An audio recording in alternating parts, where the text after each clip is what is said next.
Thank God, an audience.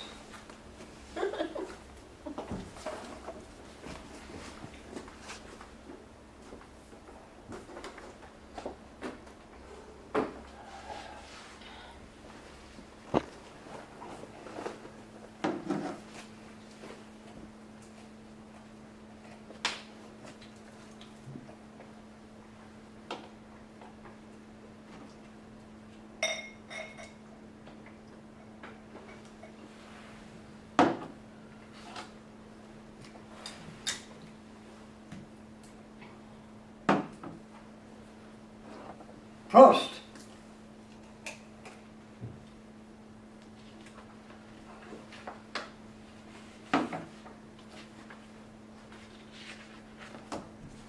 Good of you to come. You weren't put off by all those idiots who said Marx is dead. Well, I am. And I am not. That's dialectics for you.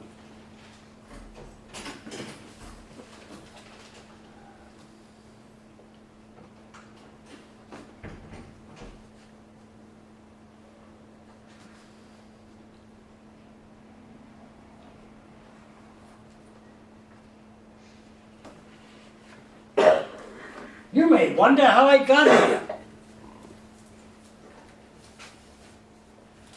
Public transportation.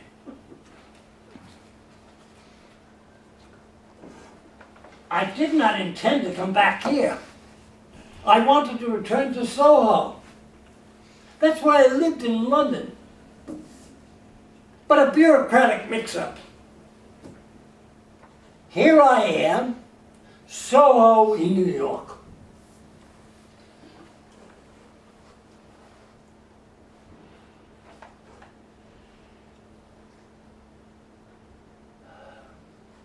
As a modern-day New Yorker.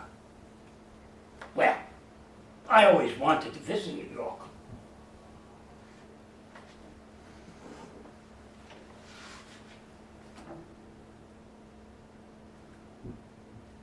So why have I returned? To clear my name. I've been reading your newspaper, the paper of record. They are all proclaiming my ideas are dead. It's nothing new.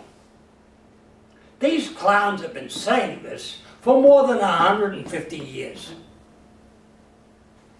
Don't you wonder, why is it necessary to declare me dead again and again? Well, I've had it up to here. I asked for the right to come back. Just for a while.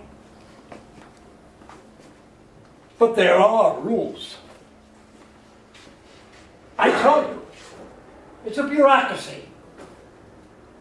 It's permissible to read, even to watch.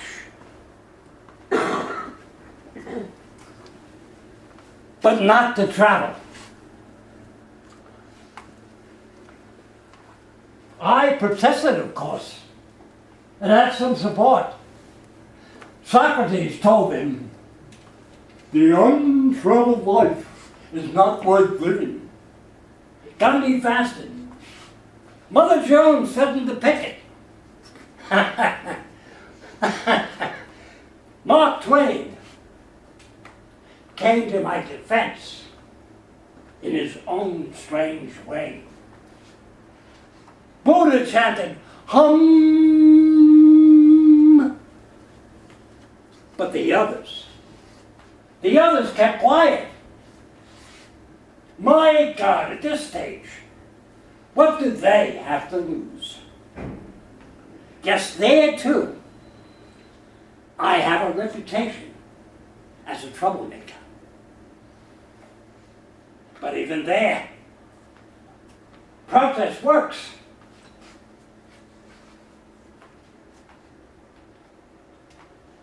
Finally they said, all right, You can go. You can have a few hours or so to speak your mind. But remember, no agitating. They do believe in freedom of speech, but within limits. They are liberals, you know.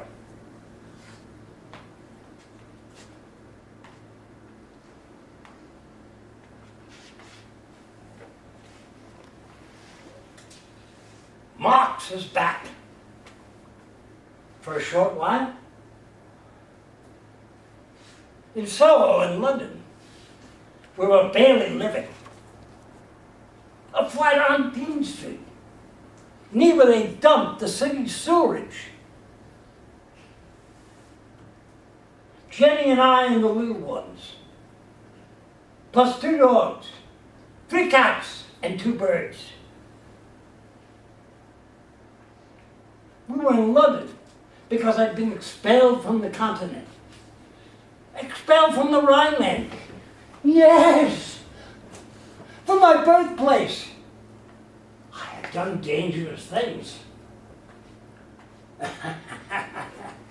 I was the editor of a newspaper, Der Rheinische Zeitung. Hardly revolutionary. But I suppose the most revolutionary act one can engage in is to tell the truth. In the Rhineland, the police were arresting poor people for gathering firewood from the estates of the rich. I wrote an editorial protesting. Then they tried to censor our paper. I wrote an editorial declaring there was no freedom of the press in Germany.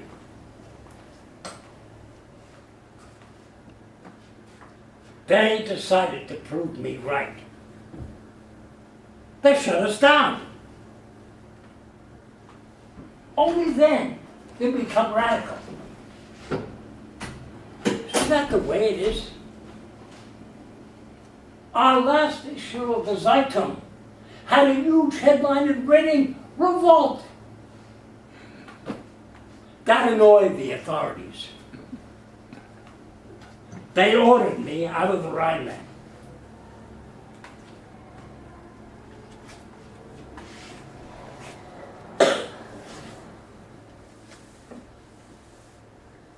So I went to Paris.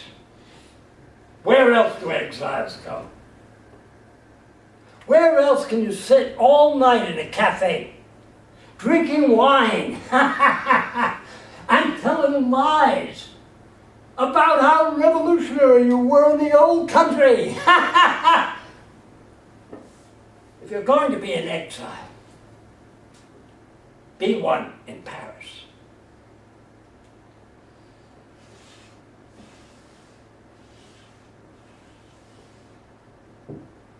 Paris was our honeymoon. Jenny found a romantic tiny flat in the Latin Quarter. Heavenly once. But the word was out, from the German police to the Paris police. It seems that the police developed an internationalist consciousness long before the workers. So I was expelled from Paris.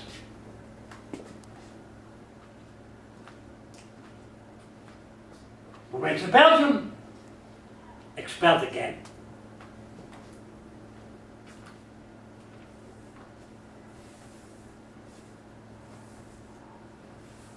So we came to London, where refugees come from all over the world.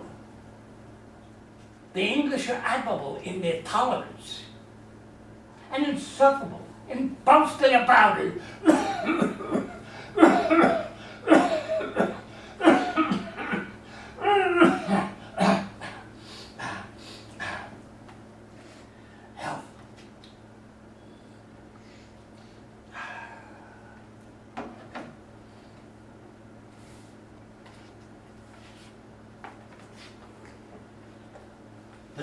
told me the cough would go away in a few weeks.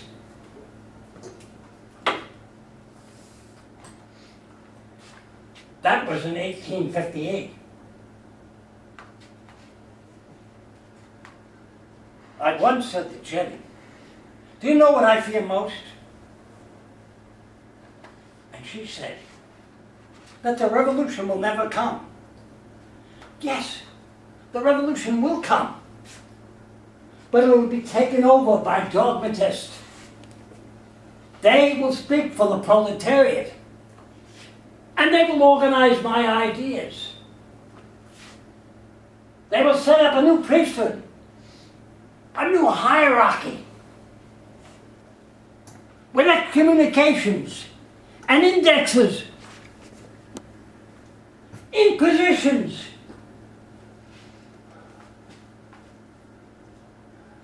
prison camps,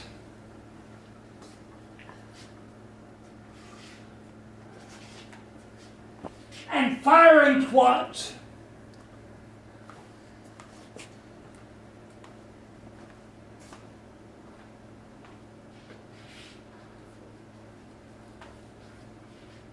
All this will be done in the name of communism.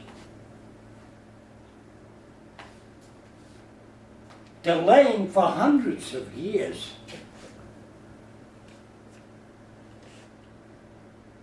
The communism of freedom.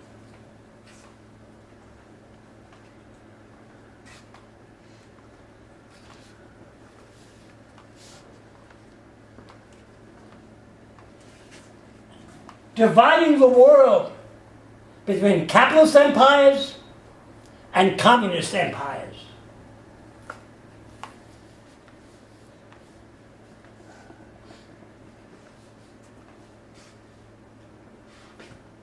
They will muck up a beautiful dream. And it will take another revolution. Maybe 2 or 3.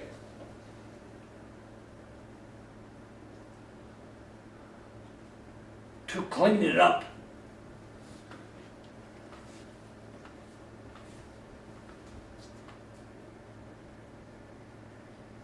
That's what I fear.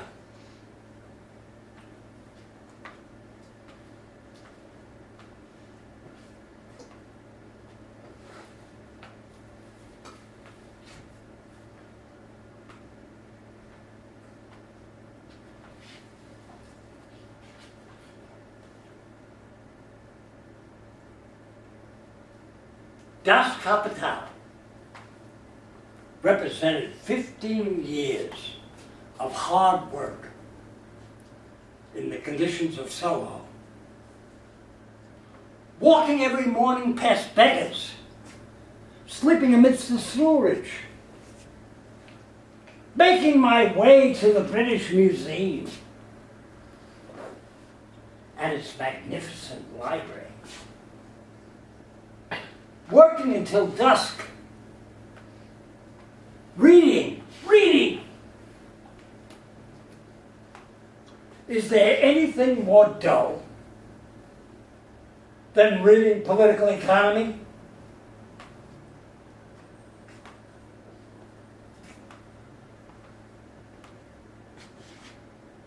Yes. Writing political economy. The dismal science. Then home through the darkening streets. Listening to the vendors calling out the prices of their wares.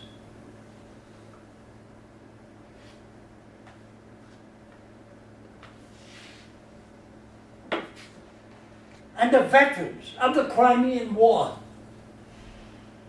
some blind,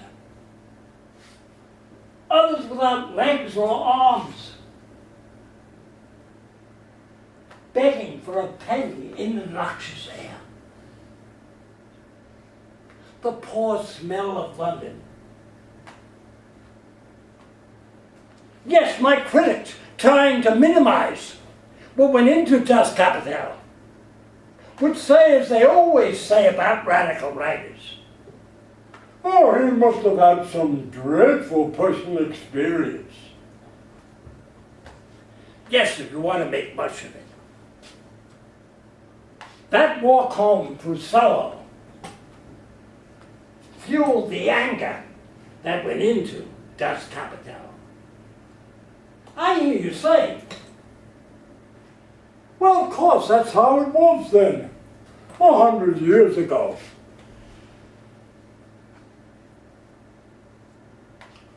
only then?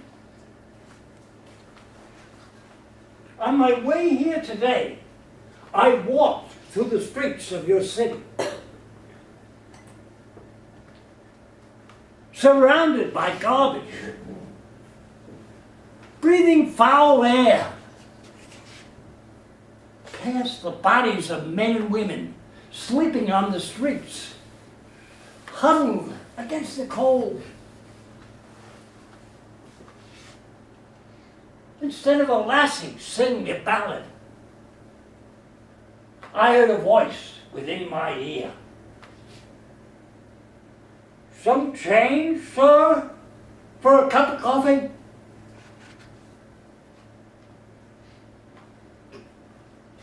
You call this progress because you have motor cars and telephones and flying machines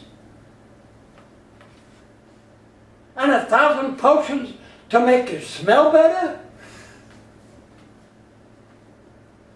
And people sleeping on the streets.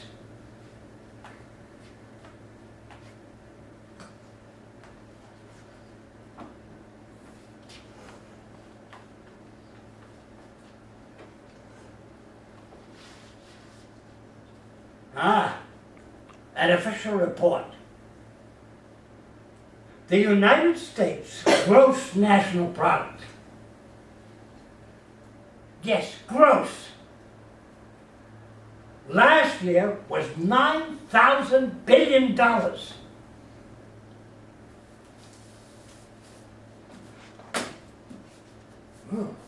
Most impressive.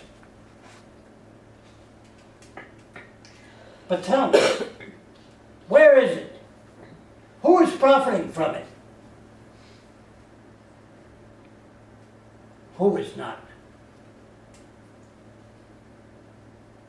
Less than 500 individuals control $5,000 billion in business assets. Are these people more noble,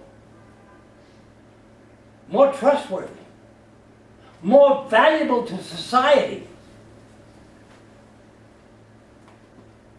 than a mother in a tenement, nurturing 3 children through the winter with no money to pay the heating bill? Did I not say 150 years ago that capitalism would enormously increase the wealth of society, but that this wealth would be concentrated in fewer and fewer hands?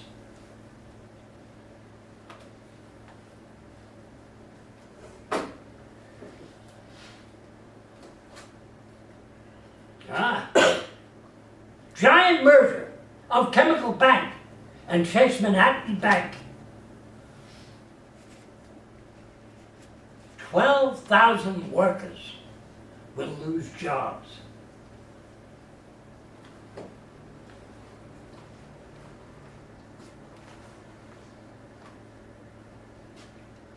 Stocks rise. And they say my ideas are dead.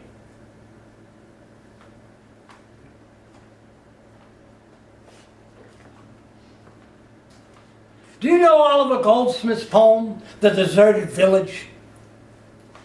Ill fares the land to hastening ills of prey, where wealth accumulates and men decay.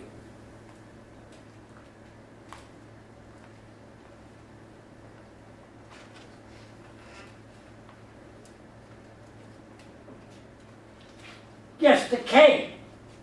That's what I saw as I walked through your city this morning.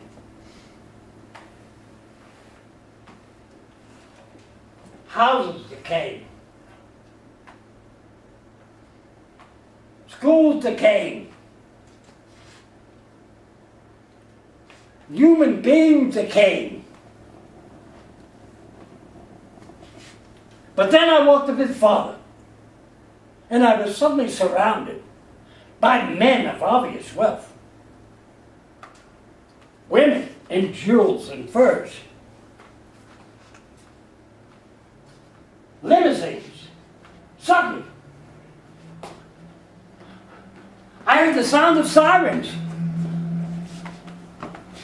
Was violence being done somewhere nearby?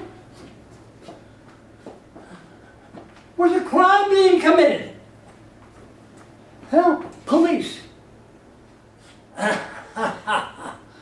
Was someone trying to take part of the gross national product illegally?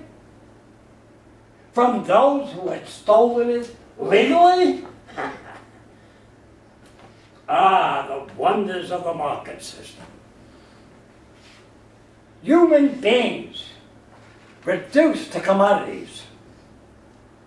Our lives controlled by the super commodity, money. Oh, the committee doesn't like that. No agitators.